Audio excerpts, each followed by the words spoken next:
So hello guys, কেমন আছেন সবাই? আশা করছি ভালো আছেন, আমিও ভালো আছি। তো আজকে আমি সামনের ক্যামেরা থেকে ক্যামেরা করছি, কারণ পেছনের ক্যামেরা থেকে কিছু দেখতে পাওয়া যায় না গাইস। তো সামনের ক্যামেরা থেকে ক্যামেরা করার মজাই আলাদা। তো আপনাদেরকে তো বলতেই ভুলে গেছি। হ্যাঁ, সামনের ক্যামেরাটা অনেক মানে আছে। ক্যামেরাটা সামনের ক্যামেরাটা খারাপ আছে আমার। তার জন্যে সামনের ক্যামেরাটা এরকম দেখাচ্ছে, নাহলে ঝাপসা দেখাতো না তো।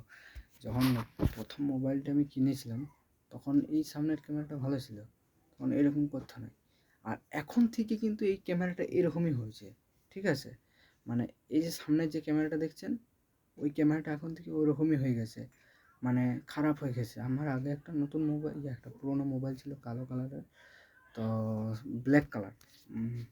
তো সেই মোবাইলটা মানে অনেক দিন খারাপ হয়ে পড়েছিল, ওর ব্যাটারি ফুটে গেছিলো, সব কিছু ফুটে গেছিলো। ওই জন্য আমি ওই মোবাইলটাকে ইউজ করিনি, নতুন মোবাইল কিনেছি। বাই।